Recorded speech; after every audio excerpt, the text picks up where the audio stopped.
science plays a vital role for economic development and societal well-being. Understanding this, the Academy of Sciences Malaysia was established with a mission to be Malaysia's thought leader in all areas of science, technology, and innovation. To realize its mission, ASM harnesses the nation's top scientific minds to chart the STI direction and facilitates the implementation of an innovation-led economy for the country. ASM's commitment lies firmly in fostering a culture of excellence in STI in Malaysia. ASM does this by providing independent, credible, relevant, and timely STI input of national and international importance to the country. Our network of expertise comprises Malaysian scientists, engineers, and technologists who specialize in various disciplines. The Academy assists in upgrading the nation's technological capabilities in the industrial sectors by producing high-quality publications such as peer-reviewed journals, monographs, and books. In addition, ASM also provides input on current and future technology trends to be considered and taken up by the government in driving the nation's economy forward. To provide Malaysian scientists with the best opportunities and exposure, ASM actively extends its international networks and collaborations. It currently has a range of multilateral engagements with renowned scientific institutions worldwide. The Academy also champions the need to grow the right talent in STI by cultivating interests in science, technology, engineering, and mathematics to the younger generation. In short, the Academy's ethos is proudly defined as Think Science, Celebrate Technology, Inspire Innovation.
science plays a vital role for economic development and societal well-being. Understanding this, the Academy of Sciences Malaysia was established with a mission to be Malaysia's thought leader in all areas of science, technology, and innovation. To realize its mission, ASM harnesses the nation's top scientific minds to chart the STI direction and facilitates the implementation of an innovation-led economy for the country. ASM's commitment lies firmly in fostering a culture of excellence in STI in Malaysia. ASM does this by providing independent, credible, relevant, and timely STI input of national and international importance to the country. Our network of expertise comprises Malaysian scientists, engineers, and technologists who specialize in various disciplines. The Academy assists in upgrading the nation's technological capabilities in the industrial sectors by producing high-quality publications such as peer-reviewed journals, monographs, and books. In addition, ASM also provides input on current and future technology trends to be considered and taken up by the government in driving the nation's economy forward. To provide Malaysian scientists with the best opportunities and exposure, ASM actively extends its international networks and collaborations. It currently has a range of multilateral engagements with renowned scientific institutions worldwide.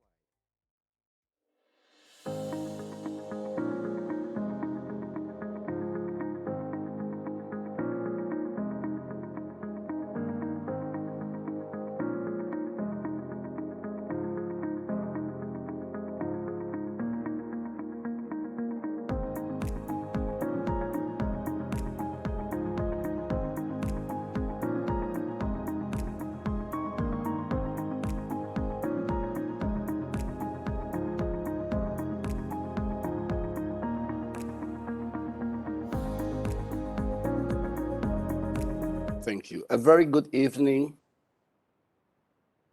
to all. My dear panelists on board with me today, we have 4 finalists for the sessions on sustainable use and health of tropical biodiversity. And we'll be talking about subject that will be of interest related to the main thing. The future belongs to the tropics. First of all, I would like to introduce to our first speaker. Professor Hugh Possingham is the Queensland Chief Scientist. He is a conservation scientist and mathematician who has held positions in the university, public and not-for-profit sectors. He is a foreign associate of the US National Academy of Sciences, a fellow of the Australian Academy of Science, and was the chief scientist at the Nature Conservancy from 2016 to 2020. His most significant contributions to conservation was the co-development of Markzone, a software first used to rezone the Great Barrier Reef and now used in almost every country in the world to inform the expansion of marine and terrestrial protected area system. I would like to say that when I was in WWF, we have been using this tool for the zoning of Tun Mustapha Park. So thank you very much. In 2016, along with Professor Kerry Wilson and Professor Eric Mayat, he won the Mahathir Science Award in Tropical Natural Resources. With that, I would like to hand over the floor to Professor Hugh Possingham. The floor is yours, sir. Thank you. Thank you. Thank you, Dr. Raheem. And it's a pleasure to discuss the issue of tropical biodiversity. It's, to me, the most important issue in the entire world. And let me begin by acknowledging the traditional owners of the land in which I currently sit, which is in Brisbane. And Brisbane is the traditional land of the Turrbal and Yagara people. And they, the Indigenous people of Australia, have been here for over 50,000 years and have been stewarding the lands on which I currently speak from. And they are the original scientists and communicators of this country. I'm not going to make things too complicated, I think we have enormous challenges in the next decade.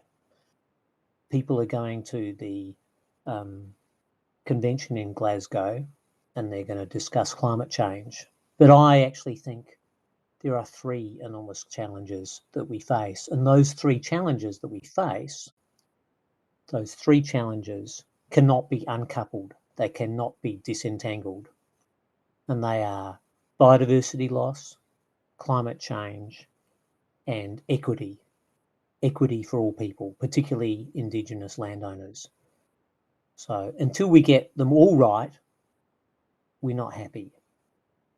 Equity for Indigenous people, biodiversity loss, and climate change. All three have to go together. Of course, the focus in the next few weeks will be climate change, but I hope that we all, as a group, can focus them on all three issues. And of course, there is no more important time to be discussing tropical forests, because in tropical forests, all these three issues reach their peak. This tropical forests have the most important role to play in the world on climate change, biodiversity, and Indigenous people's rights. For example, a recent paper just come out recently from, actually partly from UQ, shows amazingly, and this is not news to anybody on this call, that tropical forests, which is 10% of the world's surface area or less, have 60% of all species. Tropical forests could stop 1/3 of all climate change over the next 20 years. So the restoration of tropical forests and the protection of tropical forests. So none of this is news to the people at this conference and this meeting. So I don't want to talk about all the wonderful things about tropical forests. To me, they are the most amazing ecosystems in the world. Australia has very few of them, but we have some very significant ones. And of course, the work that we have done all around the world. Thank you for mentioning Tun Mustafa. It's not just about tropical forests, it's about tropical coastal ecosystems, mangroves, seagrass, coral reefs. And I'm very, very happy to have worked with my Malaysian colleagues to protect and create Malaysia's biggest marine protected area system using our software MarkSand. But what I want to talk about in my few minutes is what I think are the biggest opportunities for conservation at a global scale. Now, firstly, there's enormous opportunities in the policy space.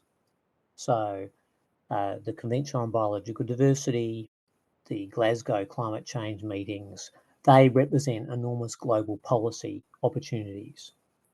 And we all should continue to work on policy. We do still need to hope that governments will lead. That said, and I'll be quite honest about this, the Australian government has not been a leader. The federal Australian government has not been a leader on climate change. I think that is pretty clear to everybody around the world. Some of our state governments have been quite good. Some of our industries have been quite good. But more and more, in fact, if you expect a democracy to function, you don't always have to have government leading on things like climate change and habitat loss. And more around the world, we are seeing that industry and markets and economics are actually the leaders on climate change and biodiversity loss. So as ecologists on this call, as climate change scientists, as lovers of tropical forests, what can we do to help industry lead? Because governments come and go.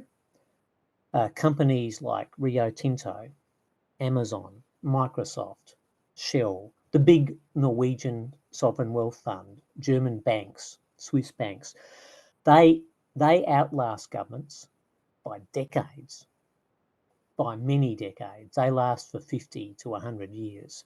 So I think we and the Nature Conservancy, when I was there, believe that industry also has to be a leader. I'm glad to say, to be honest, in Australia, industry generally has been the leader, not governments. So how can we help them? If we're scientists and ecologists who are interested in biodiversity and carbon, flora and fauna, tropical ecosystem management, how can we help them? So the first thing I would like to say is we need to give them clearer and much more specific advice about how to quantify not just carbon. I'm not going to talk any more about carbon because I'm not a carbon scientist and I'm not an ecosystem scientist. We need to give them clearer and more specific advice about how to quantify biodiversity. So carbon trading, carbon taxes are working in different countries around the world. Big companies like Amazon and Microsoft, Coca-Cola, they're all agreeing to be carbon neutral. What do we need? We need to have all these companies, and some European companies are already doing it, agree to be biodiversity neutral. So we as ecologists and scientists need to give them the tools to be biodiversity neutral, or positive, better still.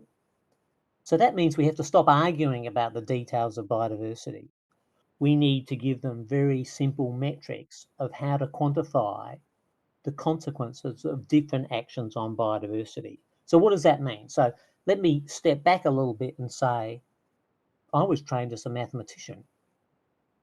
I'm half economist, half ecologist, half mathematician, and half birdwatcher.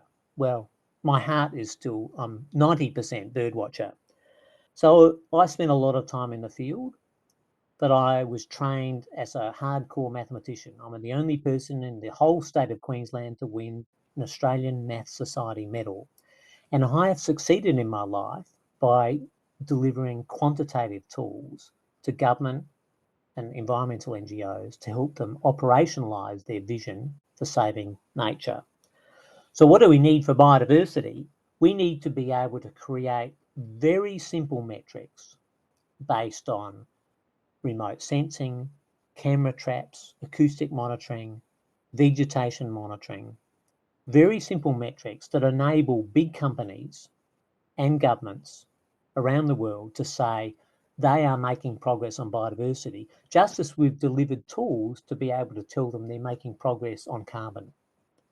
So that means we have to stop arguing about all the complexity of biodiversity.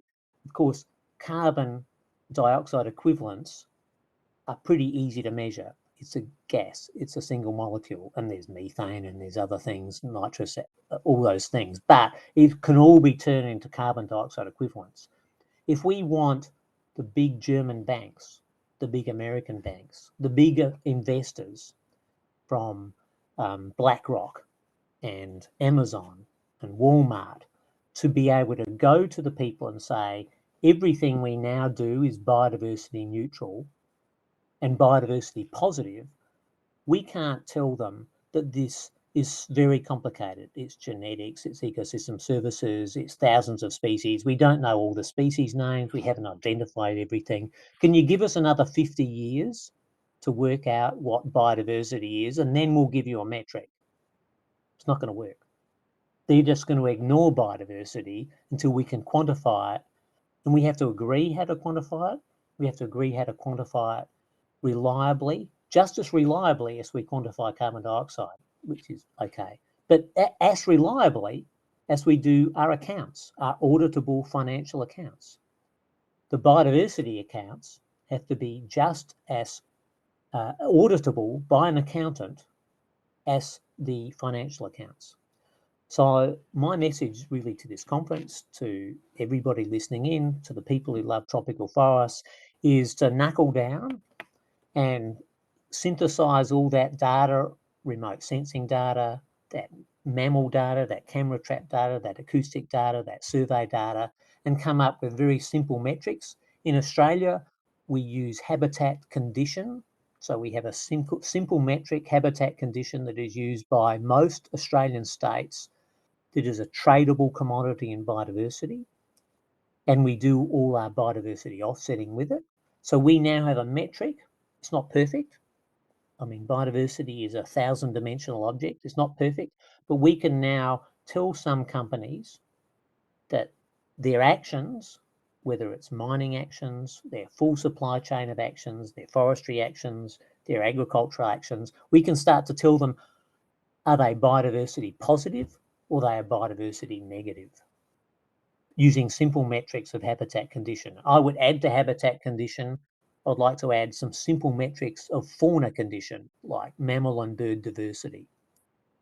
And that, I think, is a challenge for ecologists, is to create those credible, reliable and consistent metrics for biodiversity. We don't need 1,000 of them. Maybe we need 3 or 4 of them that we can say to a big company, you are doing bad or you're doing good. And if you're doing bad, then that should be public and the big companies and the big banks won't invest in you. If you're doing good, then people like me who move all my superannuation to carbon neutral and sustainable development funds, then I'm hoping I can move all my superannuation to biodiversity positive companies. So that's the vision. Thank you, Prof. Now, can you just wrap up in 30 seconds your presentations? Yes, I think I've wrapped it up. Oh, In the sense that that's thank the you. vision. The vision Thank is you. that we have quantifiable metrics for biodiversity that can tell us whether companies are doing good and bad. And that requires ecologists to be less fussy about detail, which is too hard. Thank you. Thank you very much. We will discuss that further in our panel discussions. I have to move to the second speaker now. Now, the second speaker is Professor Dr. William Lawrence, who is a distinguished professor at James Cook University in Cairns, Australia, an environmental scientist whose work spans the Asia-Pacific, Africa, and Amazon region. Professor Lawrence has published 8 books and more than 700 scientific and popular articles. He is a fellow of the Australian Academy of Science and the American Associations for the Advancement of Sciences, and former president of the Associations for Tropical Biology and Conservation. Lawrence has received many professional honors, including the Heineken Environment Prize and Zoological Society of London Outstanding Conservation Achievement Prize. He is director of the Center for Tropical Environmental and Sustainability Science at James Cook University, and I have the privilege of working together with Professor Lawrence in Borneo. So thanks again for supporting us here in this part of the world. The floor is yours, sir. Okay, thank you, Dr. Raheem. Big thanks to the organizers of the conference and to this panel. Fantastically important and extremely timely forum. And thanks also to Hugh for setting the stage very well. I want to talk about infrastructure, which are, of course, things like roads and dams and power lines and gas lines and all that stuff that we need for energy and water and transportation around the world, and especially roads, because it turns out that roads and paved roads or highways are having a tremendous impact on biodiversity in the tropics. Now, I seem to be not able to control my screen. So next. My screen's not controlling there. So is there something I need to do to make that screen move? All right, yeah, we'll see what happens here. Okay, so one of the reasons to be very concerned about infrastructure and roads in particular is because we're living in the most explosive era of road construction and road expansion in human history. The International Energy Agency suggests that we could have something like 25 million kilometers of paved roads, additional kilometers of paved roads by the middle part of this century, which is really a pretty astounding figure. Next. So don't seem to be able to control on this end. So one key thing is that about 90%, roughly 90% of all new infrastructure is being developed in developing nations. And obviously, middle income and lower income nations need social and economic development. There's absolutely no question that this is extremely important. But also there's a lot of issues and a lot of questions around where and how is infrastructure going to be occurring. Next, please. Okay, so here's just an example. Some people are surprised to see just how fast infrastructure has been expanding. This is the Congo Basin, we all know, in Central Africa. It's the second largest area of rainforest in the world. Next. Next. Okay, and you can see here the distribution of roads in the Congo Basin. That's in 2007. Next. And then next again. Once again and once again. Okay, there and again, yeah. And you can also see, even in areas that appear to not to have any roads, actually will oftentimes have labyrinths of logging roads. So they will be heavily roaded, even if it's not apparent from course level remote sensing imagery. We found in this Kleinschroth et al. Paper that in roughly the last 10 years, there had been an additional 50,000 kilometers of roads built in the Congo Basin beyond when this image right there is shown. Next. Okay, so when we talk about roads, it's important to distinguish between a couple of different consequences. One is the direct environmental effects of roads, and the other would be indirect effects. So in terms of direct effects, some examples of this would be things like habitat destruction. This is a road to a gold mine in central Panama that was bulldozed while we were living there. And that's about maybe 20, 30, 40 meters wide in different places. So you've got some habitat destruction along the road itself. Next. And next, also again, another thing that we see, another phenomenon we see is that the roads, and particularly in tropical regions, you'll have a juxtaposition of a rainforest environment, which will have a high humidity, low levels of light, very little wind, very specialized microclimate, and you juxtapose that with a hot, dry, windy road, and you get a spillover of environmental changes that we call edge effects. And you can see some examples here. This right here would be the road. So the road would be built here, and this would be hundreds of meters going into the forest interior. This is all work coming out of the forest fragment projects in central Brazil. But what you can see here is there's a tremendous diversity of different kinds of physical and biotic changes associated with these artificial habitat edges. Next. Also, of course, roadkill. That's another important direct effect of road building. And we absolutely know that certain types of species are extremely vulnerable. Next. Now, there's secondary effects, of course, as well. And one of the biggest ones is incursions of hunters. Hunters use roads to penetrate into forested areas, into remote areas of habitat.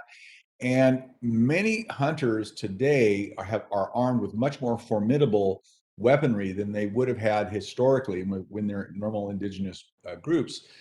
There's automatic weapons, there's wire and cable snares, which are very readily available.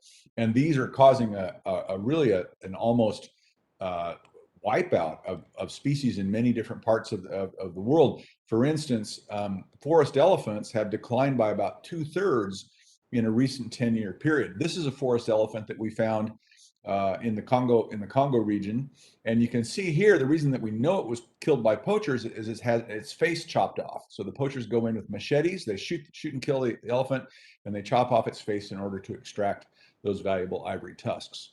Next, please.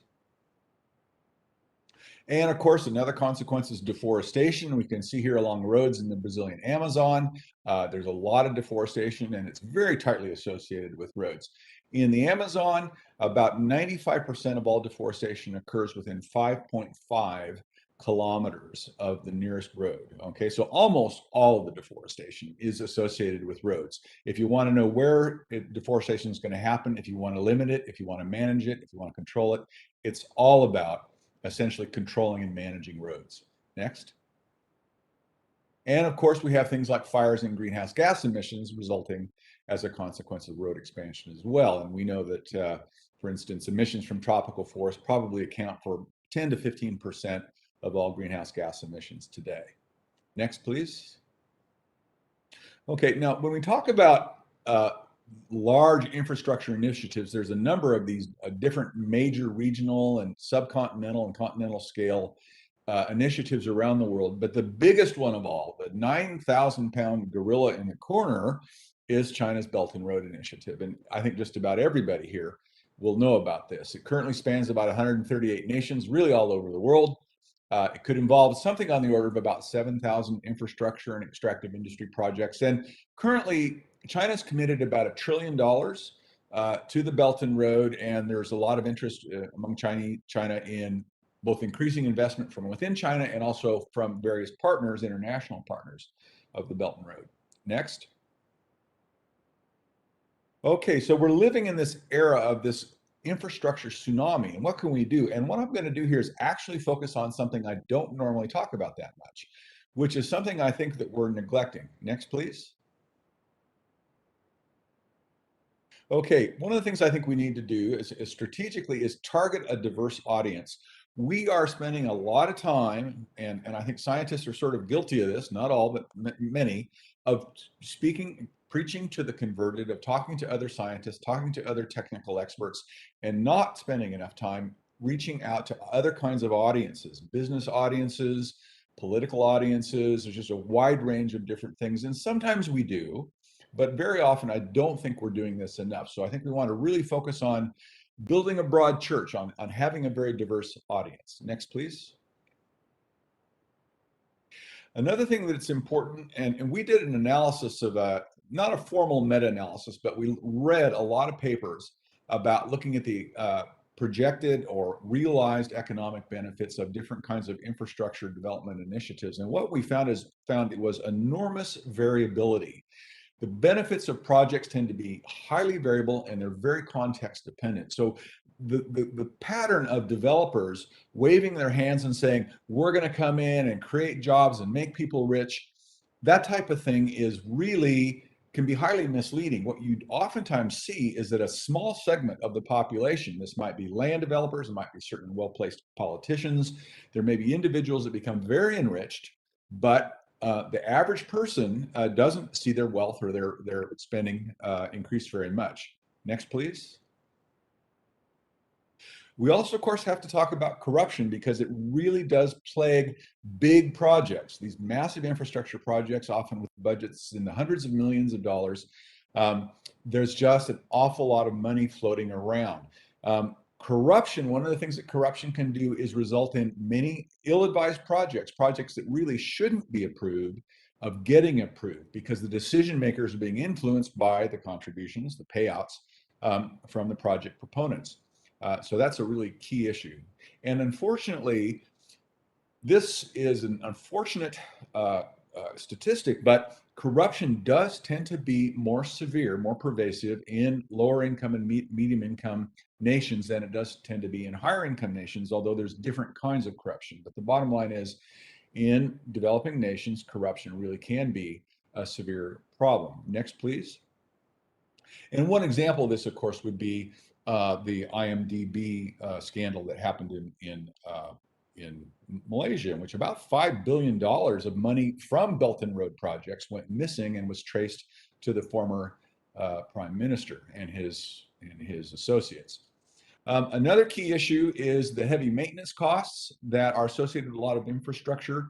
The World Bank estimates that from 10 to 20% of the total capital cost of road development projects needs to be reinvested each year in order to maintain that project as being viable. And otherwise the value of the investment is being lost, stranded in these kinds of projects. So that's really an important issue. For instance, if you spend $100 million on a highway, what the World Bank is saying is you need to spend $10 to $20 million every year in order to maintain that highway in the way that it's supposed to function. Next, please. And of course, the impacts of pollution. Now, we spent a lot of time talking about pollution and its effects on ecosystems and on wildlife and biodiversity, but it affects people very much too. And when I see a lot of these things, such as water pollution from land use change and severe fires and all their impacts, remember, and I think we need to emphasize continually, the economic and social costs that these types of projects are having, not just on biodiversity, but very much on human populaces and the people that live in these areas. Next, please.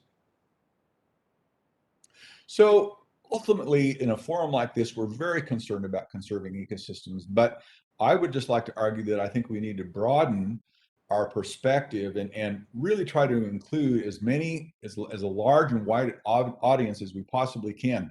We can go in talking about monkeys and elephants, and we'll have the attention of our decision makers for 5 or 10 minutes. But after that, we really need to be able to talk about broader things like economic development and a lot of these other issues that are extremely important to human populaces as well. Next, please. And thank you very much. Pleasure. Thank you very much, Prof. Lawrence, for your presentations.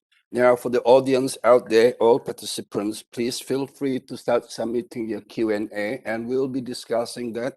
And I'll be bringing those question and answer during the sessions later on. We'll be collecting that. So keep it coming. I'll proceed with the third speaker for the day.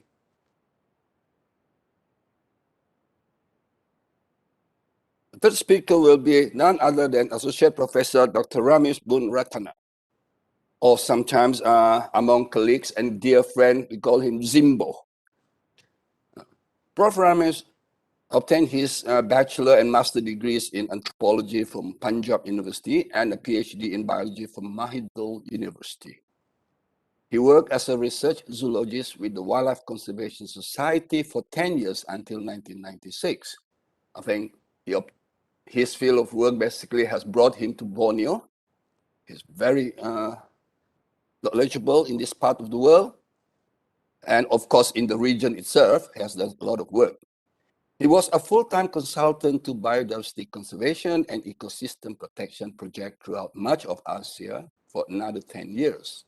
He is currently an associate professor at the Mahidol University International College in Thailand. He also served as the ASEAN Primate Journal's editor-in-chief and the regional vice chair of IUCN SSC Species Survival Commission's the Primate Specialist Group. With that, I would like to pass to you, Prof. Ramesh. All right, thank you. Good evening, Malaysia. We are now at a critical juncture of a major tropic cascade, whose impacts and consequences, especially for the developing tropical countries, will be devastating. And these are made worse by corrupt governments that are endlessly raping, pillaging, and plundering their own biodiversity and natural assets. If this conference wishes to realize its goal on the contributions of science and technology to achieve sustainability, then it first needs to acknowledge that poor governance is the most critical challenge it must overcome. There is no shying away from this fact that no more niceties, no more lip service, and no more denials. We cannot proceed business as usual. We have already failed to meet any Aichi biodiversity targets, and we are on the road to failing our commitments to the SDGs. Next slide, please. I would like to start my talk by briefly drawing our attention to the global crisis that seemed to have taken a backseat due to the prolonged pandemic. We are currently at the tipping point of the sixth mass extinction, driven by human-induced and human-exacerbated global crisis. The ongoing pandemic cannot be seen in isolation from this crisis. They are closely intertwined. In fact, the impacts and the consequences of the pandemic are giving us a glimpse into what the future holds for us once we cross the tipping point. Next slide, please. I'm sure many of us are quite familiar with this illustration, the triple bottom line. The triple bottom line is a framework that recommends that companies pay attention to the social and environmental concerns, not just their profits. However, I find this illustration somewhat misleading. It tends to imply two things. Firstly, people, planet, and profit are independent entities that can be brought together to achieve sustainability. Secondly, the illustration shows that profits can exist without people and the planet. Hence, we need to be very careful when using this illustration. The context must be clearly explained. Otherwise, we are inadvertently conveying the wrong message, a message that can influence poor decision makings, a message that will leave most of us in a slumber of inactions, or come up with actions that are seemingly adorable but do not address the real issues, such as the scheme to plant 10 million trees in 10 countries in 10 years. This scheme will not match the rate of ongoing destruction. Moreover, it will take decades before the planted trees start providing services to offset the damages we have done. By then, it might be too late. I'm not saying we should not be planting trees. I'm saying that we should prioritize the protection of what we already possess and arrest any further destruction of ecosystem and loss of biodiversity. Next slide, please. Maybe this is a better illustration. Although not as sexy as the earlier one, yet we can visibly see that profit is only a tiny fraction of this greater picture, and that profit depends on the social capital, and that both profit and the well-being of people are dependent on a healthy, thriving planet. I'm not just talking about an illustration. I'm also implying the mindset. Next slide, please. Now, let's take a look at what I mean by the mindset.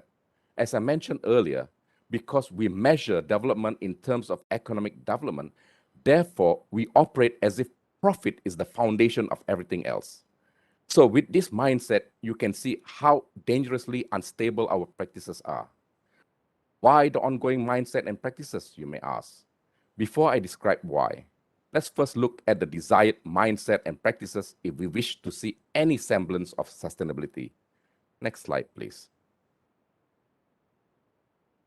This should be our desired mindset and practices.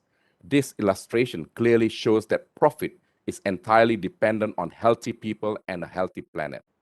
Similarly, you can have the desired social capital only when you have a planet that is not failing. Next slide, please. Now, let's get back to why we have this disgracefully poor mindset and practices. We have to accept the facts. Not only do we have incompetent leaders, not only do we have selfish and greedy leaders who have institutionalized self-imposed colonization, who have weaponized race and religion, who hide behind oppressive laws and silence those advocating social and environmental justice, but we also have leaders who lack common sense. You may not agree with me, but common sense dictates that we do not do things that hurt ourselves, even if we don't care about others.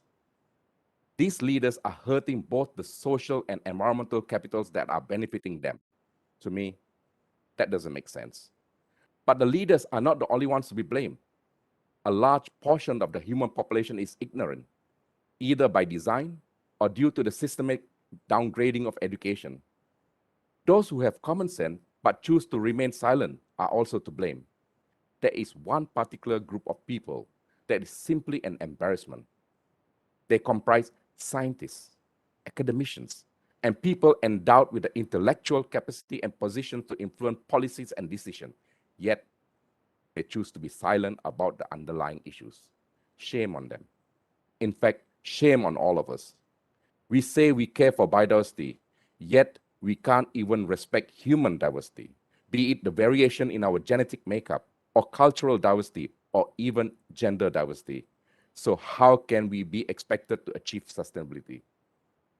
To move on, do note that I'm using the word assets instead of resources. Resources imply that they are there for the taking, be it to gain wealth or simply to sustain oneself. So the more one takes, the wealthier or better off one becomes, right? Well, biodiversity and nature is the goose that lay the golden eggs. Therefore, treating biodiversity and nature as resources is like cutting up the golden goose to extract all the eggs in one go. Next slide, please. Governance, legislation, policies, education, economics, planning, development, all should be designed and implemented with the planet first. Governance has to be based on responsible actions. Significantly, this also means revamping the current form of governance. In fact, besides the biodiversity and climate crisis, we are also facing a governance crisis. Governance must be based on sound science, transparency, accountability, compassion, among others. Good governance, in the case of Malaysia, also means having lesser but more cohesive ministries.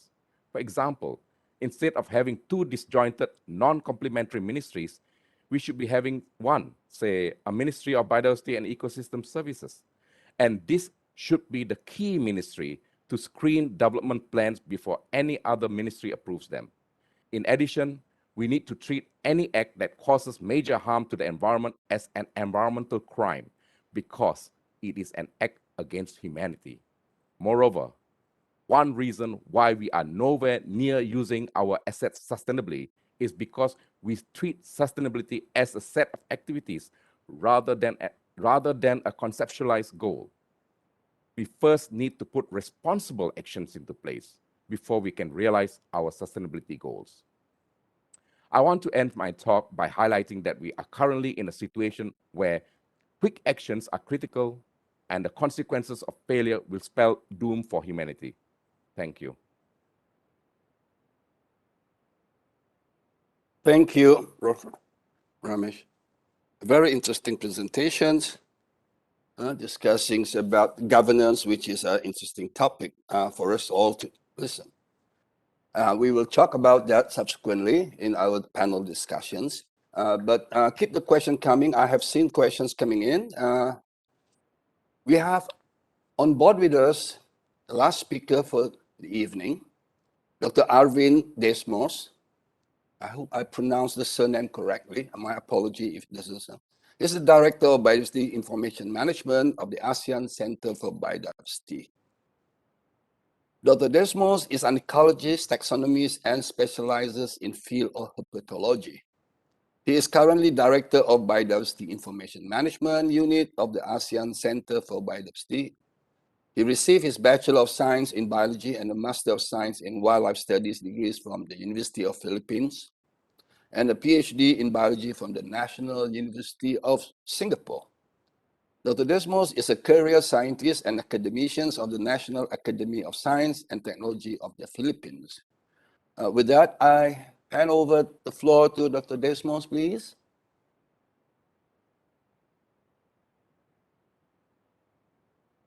Hello.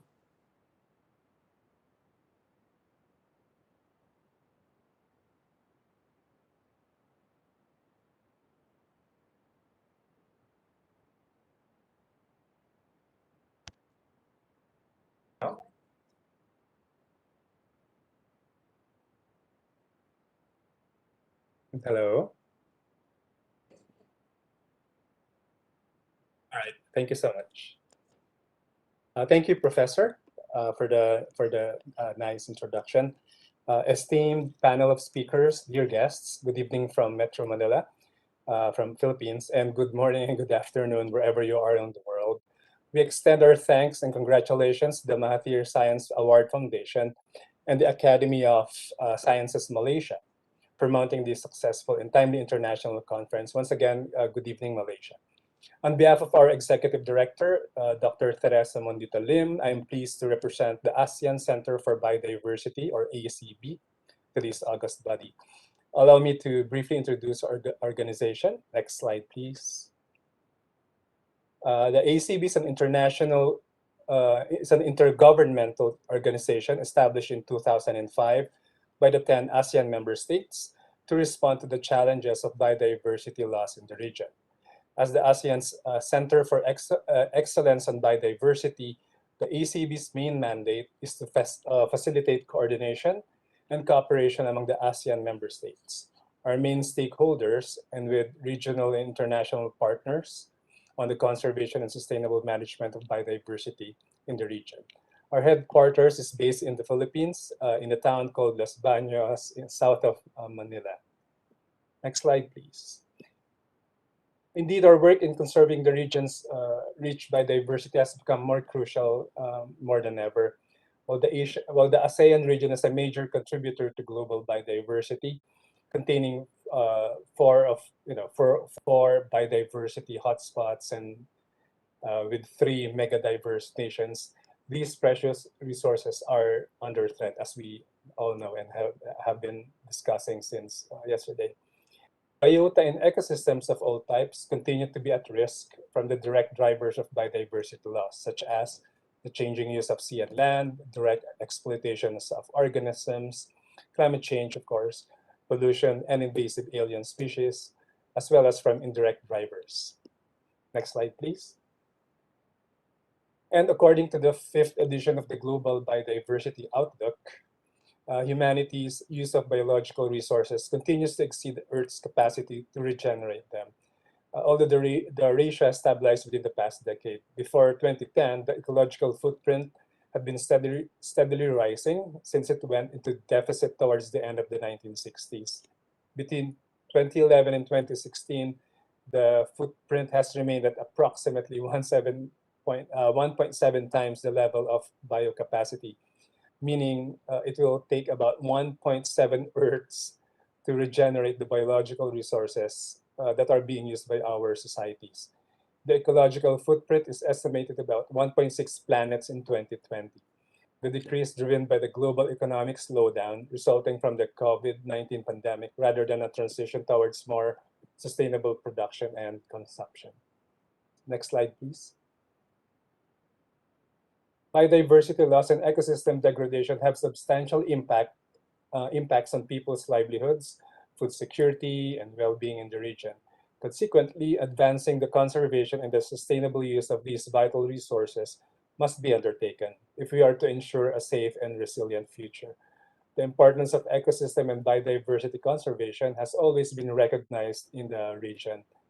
The AMS have taken measures at subnational, national, regional, and international levels to respond to biodiversity loss and ecosystem degradation, and we all have reported progress. But there remains much to be done to counter current trends. Next slide, please. During the high-level segment of the first phase of the CBD COP15 2 weeks ago, the CBD Executive Secretary Elizabeth Maruma Mrema said safeguarding biodiversity is the defining task of the decade, positioned at the center of the biggest issues the world faces. Indeed, the AMS, with the support of the ACB, are taking this task to heart. Next slide, please. The ASEAN issued a joint statement to the CBD COP15, which calls for transformative action and the mainstreaming of biodiversity across various development sectors. It advocates the sustainable management of ecosystems for the contingent provision of ecosystem services, including through ecosystem-based approaches and nature-based solutions. Significantly, the ASEAN joint statement to the COP15 takes on an inclusive whole-of-community approach that recognizes the importance of cross-sectoral coordination, partnerships, public participation and engagement, and optimizing the role of global, regional, and sub-regional institutions such as the ACB. Moreover, it recognizes the pivotal role and contributions of subnational governments, the private sector, indigenous peoples and local communities, women, and the youth. Next slide, please. This regional and multilateral approach that recognizes biodiversity as a cross-cutting concern is embedded in the ASEAN Comprehensive Recovery Work, the region's blueprint to pandemic response, recovery, and prevention, as one of the ASEAN centers that the framework identifies as crucial to its effective implementation. The ACB is undertaking various initiatives, including awareness raising to enhance the biodiversity literacy of the ASEAN citizenry. For instance, one of the ACB's programs to biodiversity conservation at the genetic, species, and ecosystems level include the following. One initiative, for example, one initiative is the ASEAN Flyway Network, which facilitates a virtual network of flyway site managers and other key stakeholders in the region that facilitates regional cooperation to ensure the conservation of migratory water birds in the wetlands that support them along the East Asian Australasian Flyway. The ACB is also the secretariat of the ASEAN Heritage Parks, or the AHP program, which gives recognition to protected areas with high conservation value. This flagship program of the ASEAN provides assistance to designated AHPs through integrated management planning, livelihood opportunities, and law enforcement, among others. Next slide, please. Under the Biodiversity Conservation and Management of Protected Areas, or BCAMP project, that is being well supported by the EU, we are working to have the first transboundary AHP between Malaysia and Thailand. The process of preparing the joint AHP nomination documents is ongoing. Another site for transboundary cooperation is between Cambodia and Thailand, which the ACB is also supporting through the BCAMP project. Cambodia and Thailand have entered into a memorandum of understanding, and the ACB, we are happy to report, is assisting these two ASEAN member states in crafting a joint action plan for its implementation. Next slide, please. Another ASEAN flagship program is the ASEAN Green Initiative, AGI, which aims to give recognition to the best ecosystem restoration activities, focusing on a holistic and participatory approach in regenerating and conserving ecosystems and vital habitats for wildlife The initiative's goal is to encourage planting of at least 10 million native tree species. Again, we emphasize native species for ecosystem restoration across the 10 AMS in a span of 10 years, in harmony with the UN Decade of Ecosystem Restoration. During the launch, His Excellency Kung Fu Wak, then the Deputy Secretary General of the ASEAN and the visionary behind the AGI, lightheartedly pointed out that the target may even be raised to 10 billion trees, given the rate of achievements of the AMS even before the AGI. Indeed, the 10-10-10 target is but a start to a collective greening movement in the region and even beyond. Next slide, please. Next slide, please. Yes.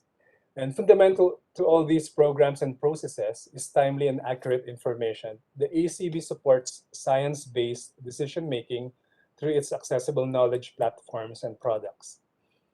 For instance, the ACB has developed two such online platforms in collaboration with the AMS and partners.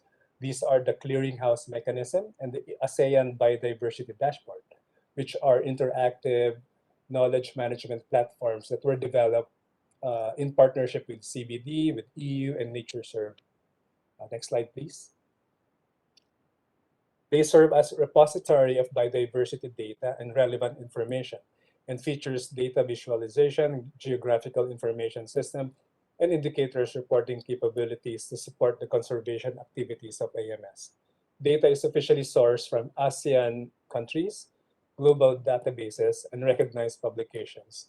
In particular, these platforms also serve as a target tracker to measure the progress of ASEAN countries vis-a-vis the CBD or Aichi targets and the SDG targets, including those being planned for the post-2020 Global Biodiversity Framework. Next slide, please. And before closing, the ACB also publishes the ASEAN Biodiversity Outlook, which is the equivalent, from the CBD's Biodiversity Outlook, which is a concise report that showcases progress and lessons learned in biodiversity conservation in the ASEAN region. Like the Clearinghouse Mechanism, the dashboard, the contents of the ASEAN Biodiversity Outlook are largely synthesized from the AMS member states, from the AMS, and particularly their national reports. The third edition of the ABO will be published in time for the CBD COP15 in April 2022. And in closing, leaders around the world unanimously agreed during the high-level segment of the CBD COP15 that we should act now to save biodiversity and mankind. Let us be inspired by nature's interconnectivity, like the species that transcend ecological and geographical boundaries. We must break silos, work together, and strengthen cross-sectoral collaborations through the ASEAN's whole of community approach. Thank you for listening, and I wish you all a productive and meaningful discussion ahead. Thank you very much, Dr. Arvin. Now I'd like to call on board all the speakers, Professor Hugh Ossingham, Dr. William Lawrence, Dr. Ramesh Bunratana, and then Dr. Arvin on board. We have, before we start the panel discussions, I think while the momentum is still there, there are a few questions posted here. I would like to put these first questions by Dr. Abdul Rahim Nik to Professor Hugh. Thank you for your presentation. Your concept of biodiversity tradable commodity is still new in Malaysia. Is this concept similar to biodiversity credit administered in New South Wales? Malaysia has announced to establish a domestic carbon trading. Yes, it is. New South Wales has a very strong biodiversity trading scheme. It's not perfect. None of these biodiversity trading and banking schemes are perfect, but New South Wales and Victoria both have good schemes. They're largely based on vegetation condition and extent. So it's quite simple. One looks at the area of habitat and multiplies it by the quality of habitat. So if there's 100 hectares and the quality is 50%, then you get 50 habitat hectares.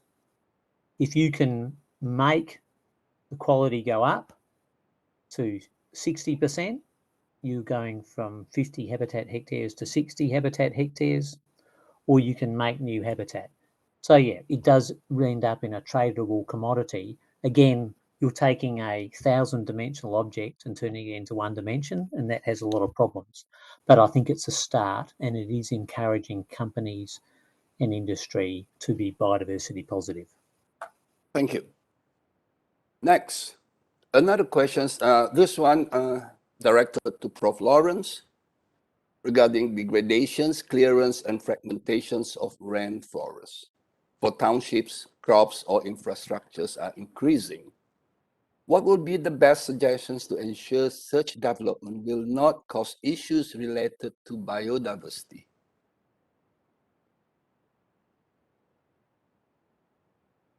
Prof. Lawrence? Sorry, there we go. Yeah, I'll just take a couple minutes to explain something. So that's a good question. One thing I would argue is that the spatial patterns in which we develop infrastructure, in, for instance, a developing region, are extremely important. What we're seeing happening in the tropics and in developing nations these days is, in most cases, rapid growth of cities, rapid urbanization, with rural populations depending, some cases growing, some cases staying quite flat, some cases decreasing. But the bottom line is, we've got rapidly growing cities, and those cities, explosively growing cities, need food. They need high quality food for their populaces. And so one of the places where we're really arguing for investments in new and improved transportation infrastructure would be in linking cities with nearby peri-urban areas and rural agricultural areas, which may have poor roads or poor transportation into the cities, such that it's very expensive for farmers to get their food to the urban markets, or they lose a lot of their crop to waste, to spoilage, because it takes them several days, for instance, to get to the market, whereas it should just take them a half a day or a day.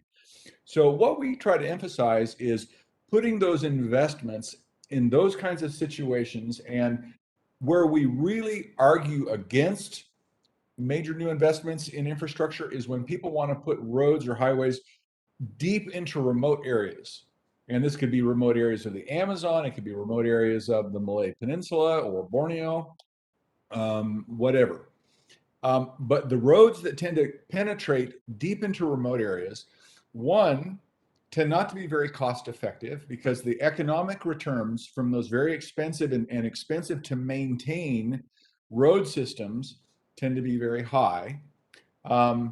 There tends not to be the kinds of economic benefits that you need to try to sustain that kind of development. So the roads into remote places is the type of thing that we tag as being a bad idea as much as possible, even though in some cases you will find nations where they'll spend a lot of money putting remote roads in. In some cases, for instance, it might be the cousin of the prime minister. Those types of things can favor. But anyway, I'll just leave it at that. The development in the right places and not in the wrong places can be really powerful. Thank you. I think we are lately concerns about the Belt and Road Initiative, which has gone superbly very fast. And I think the impact, there have been a lot of studies presented by you in your paper, stuff like that, and in the region too. Certainly it is a worrying thing about that initiative, but there might be a solution. Now, again, it is about people here. We want to know that, because the citizen, the people who goes out voting, need to be pleased by the government. And this is where the difficult part of trading the balance between the government, what they want to do as per conventions in terms of CBD or any other thing, but on the other hand, to please your voters, otherwise you will lose your seat.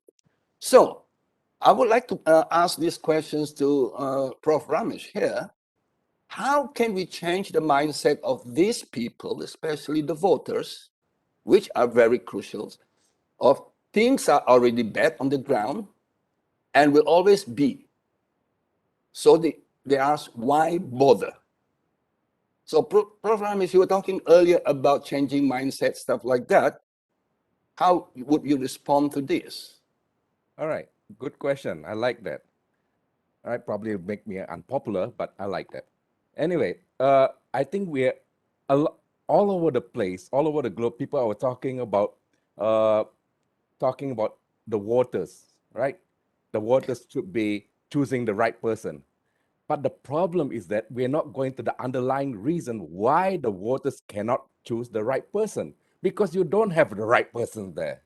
So how do we address that? That's the question you should be asking, not rather than getting the voters to vote for the right people, but you install mechanisms.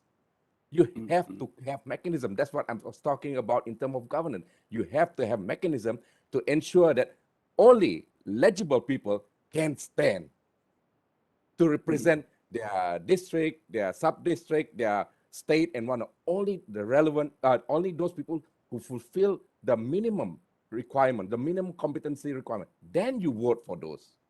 Then you select for those. So you have mechanisms there. And then I'm talking about the whole, revamping the whole election system also, because it's not working. The current system is not working, right? I mean, we can go into detail because I've got ideas in my head. How do we go about this, right? But that's the short form of it. If you have clear mechanism, that there's no way you can go about fingering it or fooling with it. Basically, do you fulfill this competency? No, you're out. You cannot stand for election. So it gives the voters a better choice. I will get back to you on that, because that's an interesting topic. We are entering a certain level of the state in Malaysia going for elections, and candidates are there. But let's now respond to questions from the floor. This by Ross Wilkinson. He has been argued that biodiversity require good governance. However, good governance may not be available soon enough. Again, I hope it touch on everyone here. How do we best ensure biodiversity in the presence of poor governance? Now, with the available resources of poor governance, how do we ensure that the biodiversity is protected? Anyone to take that on the floor? I would like to give a Please. attempt, but I'll give to others first. Yeah. Prof. Lawrence, maybe you would like to respond to that. You're muted. Please unmute yourself. Okay. Yes, fantastic. Yeah. Well, Raheem, I think you put your finger on a really critical issue. And yeah, the question is, how do we conserve biodiversity in situations where governance is a really serious problem? And it's just, I think the only thing I would say is I think we need to be pushing transparency as much as we possibly can all the time. And it's through that transparency that, I mean, one of the things that we've argued, for instance, in some of these big, for instance, multi-$100 million giant infrastructure projects, is the best thing you can possibly do is to inform the public about what's really going on, what the whole issues are, and what the risks are, and that type of thing are. And I think it's that transparency, shining a light on these kinds of issues, can help to inform the general public and make them a lot more aware. I think people in the general public do get very upset when they think there's a lot of corruption going on. And for instance, they think that there's a $300 million project and somebody is siphoning off $10 million of that. So I think I don't have a magic formula for that, other than to say, I think we have to do everything we can to shine the light out there and try to reveal what's really going on, because by doing that, I think we'll get better outcomes. Yeah. Thank you. Now, I think when talk about governance policy again, it is a different level for most of us who has been spending time in the field, busy counting the hairs of the orangutan or whatever it is, how many more rhino available, things like that. We're busy on the ground, that we hardly have time to move up to the higher level of decision makers, you see, because good governance starts from the top too. If you have that point where the top governance is so poor in decision making, a stroke of a pen can make the difference on the ground. Now, with that, the ACB has been established by the ASEAN partners, being the secretariat, to handle this at the top level. That means they have access to the top government for policy, lawmakers, stuff like that. How would ACB look at this, and can they basically put forward all these issues agenda to the right people so that a good governance is formulated to address biodiversity loss? Can I have ACB to respond, Dr. Arvin? Yeah. Thank you very much, Professor. Yes. Well, the good thing about our region, the ASEAN region, is we do have great people who are running good governments. Plus, we have a lot of those people's initiatives. For example, at the grassroots level, so our NGOs and uh, indigenous peoples groups and stuff that exert some form of influence to our own governments, right? And the reason why actually the ACB was formed is because all 10 ASEAN member states think, that biodiversity is indeed very important and we need to conserve it. So yes, I personally agree that there are bad forms of governance in some governments, for example, but there will always be a good number of groups or bodies that will still do the right thing, form an intergovernmental, for example, like ACV, just to push for the goals of each of the AMS in order to conserve their own biodiversity. And the key here is, for example, collaborating with each other, mainstreaming biodiversity, making it popular. Definitely, biodiversity has been there for decades, right? But what we're seeing is there is progress actually in the ASEAN region, and we are making progress in terms of conservation. Definitely, there will be some negative, news and stuff. It will always be there, but so long as each of the governments, each of the AMS states have the same goals to achieve, then I think we are on the right path. So. Okay, thank you very much for your insight on that. Now, there is another question from the floor. This is a very general question. Anyone can pick it up. In your opinion, do everyday average citizens have done enough to help taking care of the tropical biodiversity? What else can we do? This for a layman who are basically non-scientists, spending time on the ground, things like that, writing papers, doing research, collecting data, everything. They want simple solution that they can come forward and do every bit without even good governance up there or without the law government telling them to do. Please, we need to pass this to people on the ground. Opinion, please. I'll make a short one if you don't mind. I do not mind. I welcome all suggestions. Easy. Change your lifestyle. Full stop. Now, changing lifestyle, of course, some will be to the extreme end or this other end. Which lifestyle you're talking about? Towards which? So a simple indicator. Anything that doesn't impact ultimately your life, your children's life.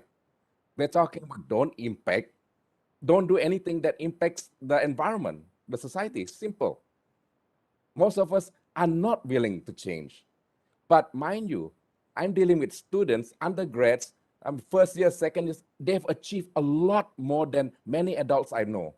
They've achieved a lot more than I have done just because I talked to them. And they started changing the lifestyle. Now they're putting their changes in lifestyle onto TikTok, onto Instagram, onto YouTube.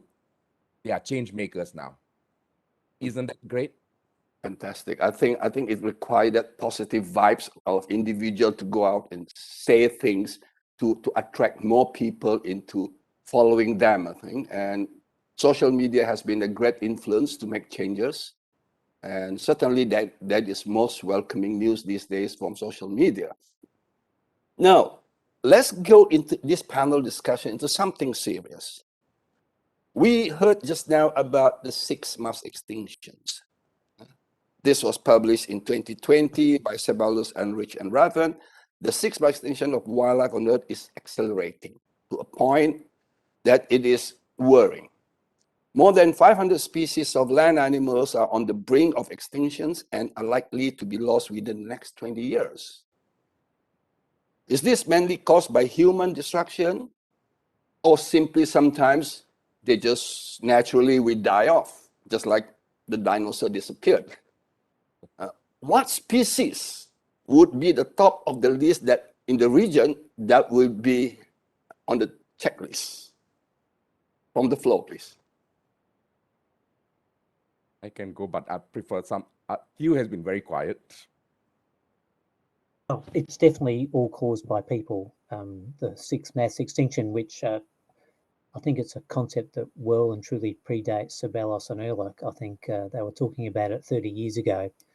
So we are losing species 1,000 times the background rate, at least 1,000 times the background rate. It is certainly all caused by human beings. It's largely habitat destruction and fragmentation, and Bill has outlined that perfectly. So yes, what do we do about it? I mean, again, individual behaviour, I agree with changing one's lifestyle. I also agree with the points made about join local community groups, be an activist, speak up, talk to your local politician. At the end of all my talks, I say, reduce your meat intake, reduce your travel, and create a meeting with your politicians. And politicians will always meet you, whether they're local, state, or federal government politicians, and talk to them about your concerns. And to be blunt, and Australia is terrible in this case, investment in the environment is now about 1.5% of our federal government spending. Let me say that again. 1.5% of the federal government spending is on the environment. I mean, isn't that amazing, reflecting on the earlier talk, which shows that, of course, profit is a subset of people, which is a subset of the planet. Ramesh made that very, very clear. So how could we spend 1.5% on the planet when it is the overwhelming issue? We could save in Australia every one of our threatened species with $1 billion a year, which is 2 weeks of our defence funding. Wow. So every 2 weeks, we spend so much money on defence, that amount of money could stop all extinctions in Australia. And to be blunt, I have no idea who Australia is defending itself against, because I haven't seen anybody trying to invade us in the last 50 years, and I've been alive for 60 years. So, you know, it is amazing, and it's all about the allocation of funding, and I think every citizen in the world has a responsibility to turn up to every level of politics and say, I don't want to spend all my money on defence. I don't want to spend it all on transport and health. I want to spend more than 1% on the environment. Thank you, thank you. Any other one panelists here would like to chip in? I can go if no one else is going. Yeah. All right. I'll go back to your earlier question. All right. There's no argument that it's human-induced and human-exacerbated for the last century or so, right? There's no argument there. Although I remember there's one politician who said that it's an act of God, and another politician saying that the earthquakes and tsunamis in Palu in Indonesia are caused by LGBT activities. Anyway, so talking about what species will be topmost on the list, I would say, I mean, this is basic science. This shouldn't be a question anymore. But nevertheless, for the general public, we're talking about the large-size species, the habitat specialists, the diet specialists, and those existing in small, fragmented populations. And for the region, ultimately, the Homo sapiens sapiens.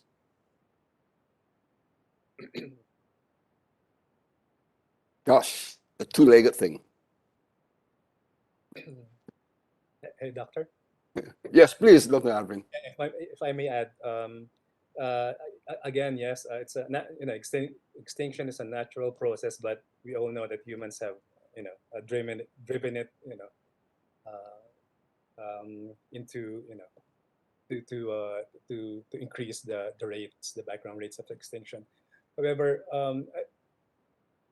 especially in the last 3 decades, science has been, scientists has, they have been working not, not on their own, not in silos, but they've been working in, with governments, which is one of the, most positive ways that we've seen, not just in the ASEAN region, for example, but in many parts of the world.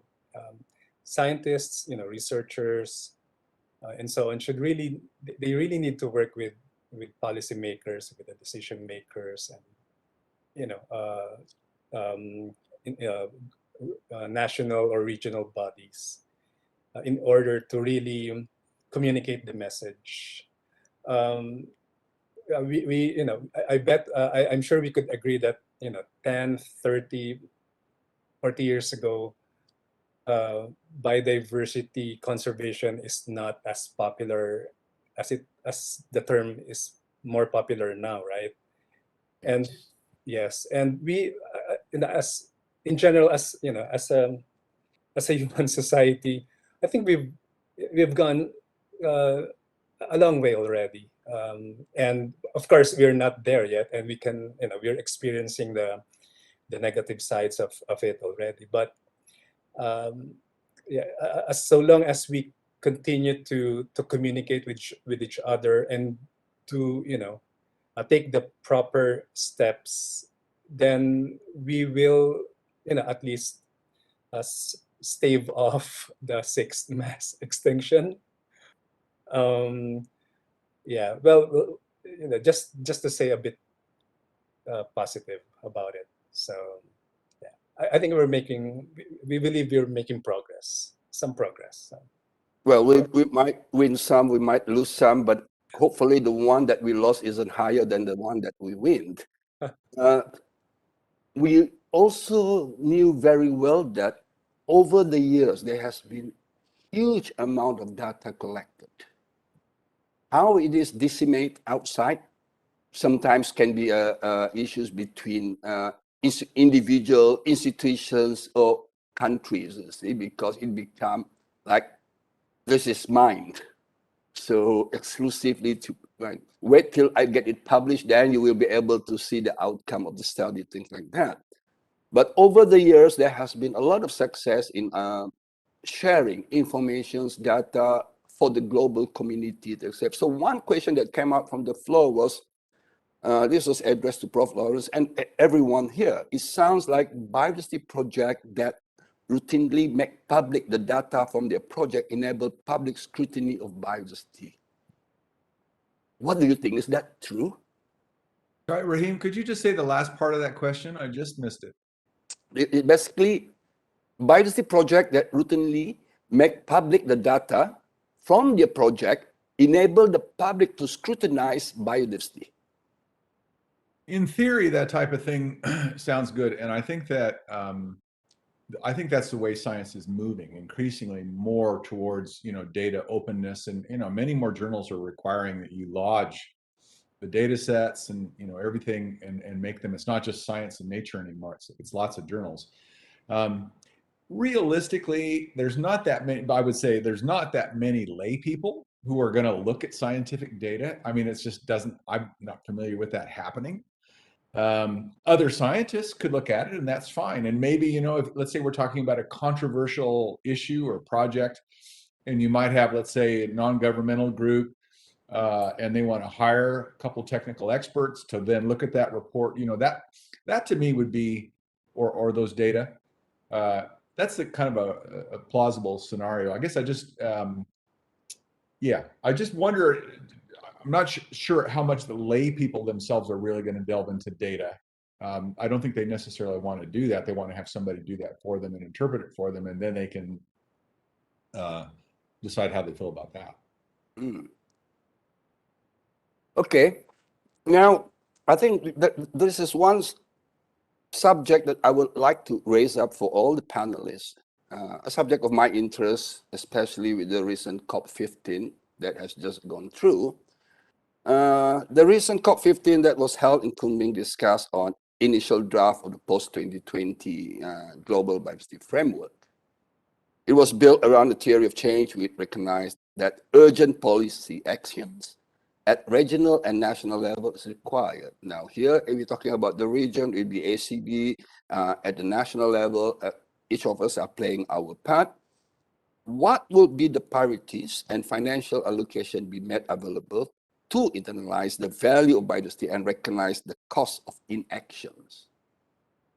Because we heard about 1.5% only of the budget allocated environment, and then scientists going on the ground without enough funding to do so much work. So, Prof. Ramesh. Okay, I'll make it very quick and very simple. The answer to that lies in the last slide of my presentation, the planet first. All right, all policies, all actions, all activities, all forms of government, even faiths and beliefs should be built on the foundation of ecological justice.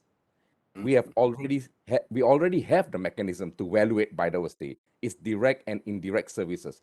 But the problem is that we are not willing to develop and implement the mechanisms to see them through. That hurdle has to be removed. And that goes back to what you mentioned much earlier. We have to identify and understand the reasons, the underlying reason to the poor governance. Are we talking about incompetent people, or are we talking about people who have ulterior motives? That's how you address the problem. If you don't identify and understand the underlying issues, there's no way you can solve the problem. Thank you. Yes, Prof. Hugh. I think one of the biggest questions that I've struggled with in my life is how much can we trust government to solve our problems? So I wrote my first angry letter to the government when I was 17 years old. 17 years old. That's just a few years ago. I wrote that letter, and for the first 20 years of my career, I lobbied the government. I now work for the government, and I worked on the government hoping that they would improve the way they treated the environment. And every year it's got worse. So I think maybe we have to sometimes give up on the government, and maybe it is industry and companies who are going to solve our problems and people. And I look to my time at the Nature Conservancy in the United States, and without generalizing too much, in the United States, they don't really believe the government's going to solve their problems.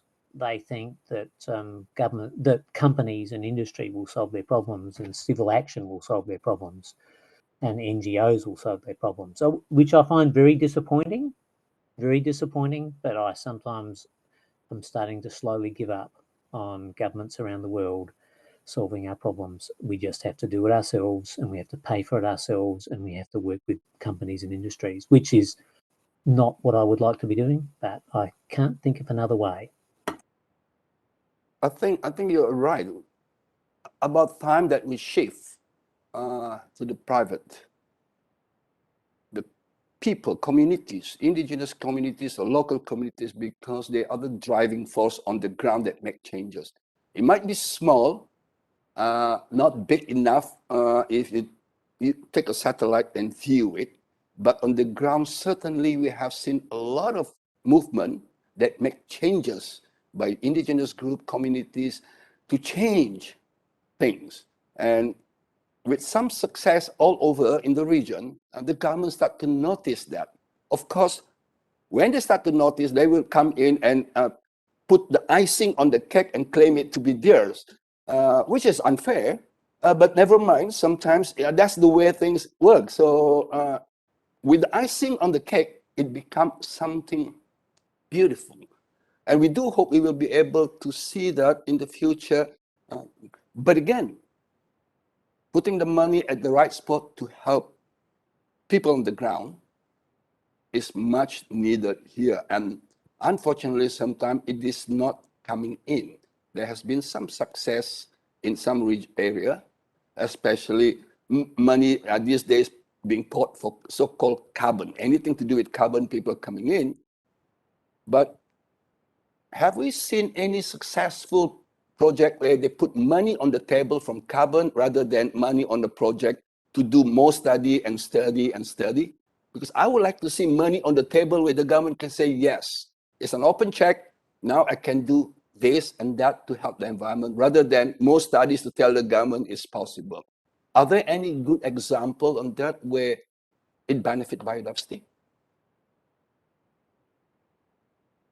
Can you hear me? Yes. Oh, okay. Yeah, I think you're right, Raheem. There's not a lot of great examples. In Brazil, the Norway Carbon Fund was largely, I think it was offering $1 billion. Was it $1 billion a year or just $1 billion all up? I guess $1 billion all up. Brazil gained most of that because they have had some success in slowing deforestation in some places like the state of Amazonas. And they're actually disseminating carbon funding actually out, I think, to just about all the citizens, small amounts, just a few $100s, but it actually gets quite a lot of political support for conservation. So there's some examples, but I think you're probably talking about a handful of very good ones. Okay, I would like this questions for everyone, part of the closing sessions. Just something to ponder based on the discussion we had, the presentation. We have a lot of ideas pick up here, suggestions, everything, technologies that can be used to collect information for biodiversity.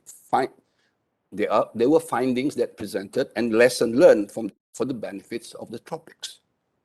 Now, what are the prospects of collaborations and its platform? What platform would be? So if individually could wrap up and suggest that potentials, collaborations, what are the platform available with all these informations we have, so that the organizer of this conference can put things together. I will start with our first speaker. Yes, thanks.